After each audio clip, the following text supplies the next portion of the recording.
The spiritual rules. The guilt trap, why your past self couldn't have made a different choice. What I am about to tell you is a belief.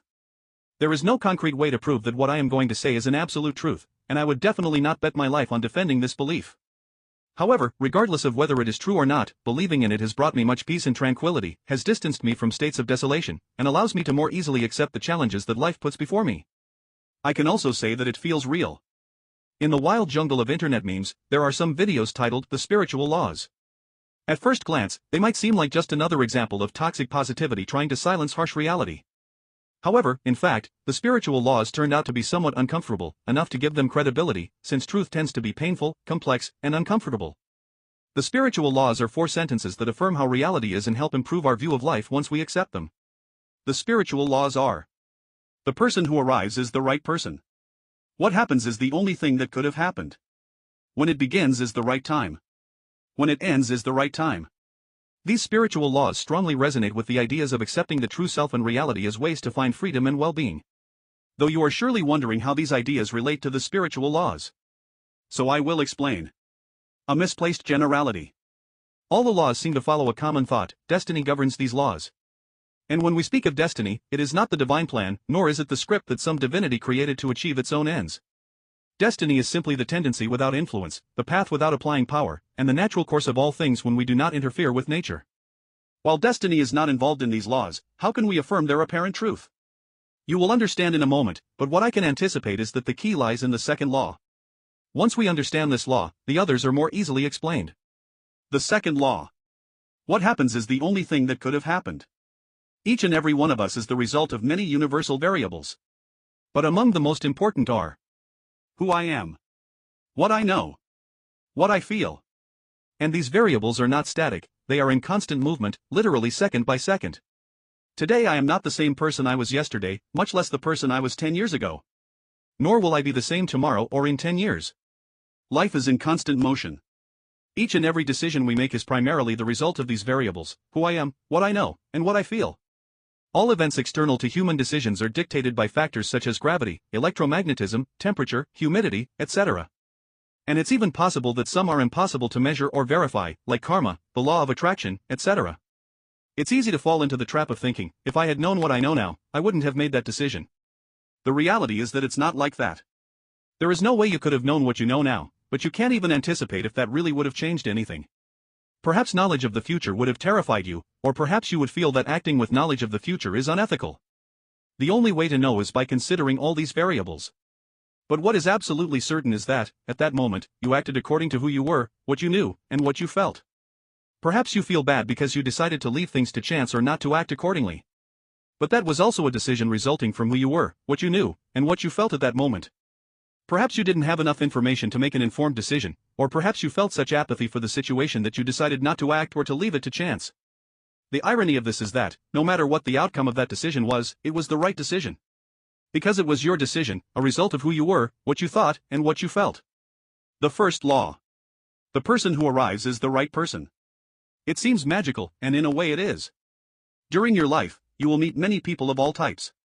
Good people, bad people, abusive, generous, foolish, or intelligent. And perhaps the strangest thing is that you may not recognize them with those labels immediately. Each of them acts under the influence of the second spiritual law, and contributes consciously or unconsciously to your own variables of what you are, what you know, and what you feel. Meeting them was the only thing that could have happened, and their teachings, however harsh or pleasant they may be, were the result of who they were, what they thought, and what they felt. Perhaps in the past, you were an activist who wanted to change the world, but someone showed you that the way you wanted to change it wasn't right.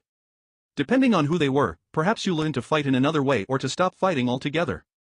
And make no mistake about it, whatever decision you made was the right one, because it made you the person you are now. Accepting this truth is difficult, and even more so when you feel you must control it. But controlling this aspect of reality is like trying to control a pachinko machine, a Japanese game where hundreds of metal balls take different trajectories, with different force and different paths, and you are just one of those balls. The third law. When it begins is the right time. If we accept the first 2 laws, it will be easier for us to understand the third. Our life is in constant motion, influenced by who we are, what we know, and what we feel, which in turn is influenced by the people around you. Who day by day teach you something new, make you feel something new, and lead you to think new things. All that accumulated knowledge and potential will lead to new experiences that you can take and experience when you believe you are ready. Of course, sometimes we experience things that come from outside and are beyond our control. The difficulty of this consists in accepting that these events are not our own, but someone or something else's, because they are the result of global variables including who I am, what I feel, and what I think. And in these cases, the best we can do is decide to prepare for what we can foresee, accept the responsibility to act or not to act if it is in our interest and well-being, to seek to solve problems that arise before us. But more importantly, to remember that just as we have our own judgments, so do others. And understanding this truly frees us from emotional and mental burdens. We are not victims of destiny but witnesses of collective freedom. The fourth law. When it ends is the right time. Movement is life, but sooner or later it stops. Some cycles can last thousands or millions of years, like stars, and others just a few hours, like fireflies. Every beginning has an end, and that end comes exactly when it should. Trying to artificially prolong what has already fulfilled its cycle only generates suffering.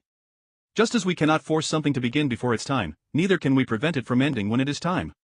The death of a relationship, a project, a stage, or even a physical life, occurs precisely when all the variables align for it to be so. Resisting this natural process only amplifies the pain and prevents us from opening ourselves to the new beginnings that will invariably follow. Freedom within the laws.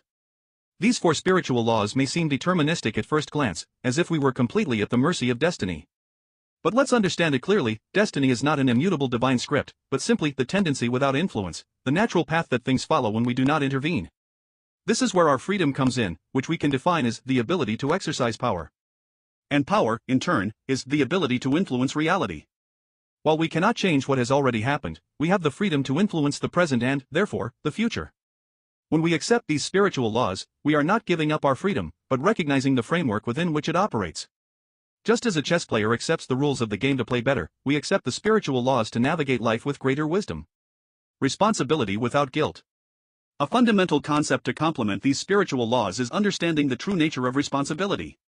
We often confuse responsibility with guilt, which leads us to avoid assuming what corresponds to us for fear of feeling bad. Responsibility is not a heavy burden that drags us down, but a shining shield, a symbol of authority, maturity, and freedom. Being responsible means having the ability to respond to the circumstances that arise, not blaming ourselves for them.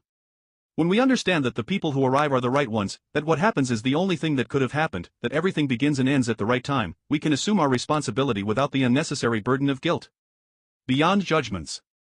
Another key to living in harmony with these spiritual laws is to transcend our habitual judgments.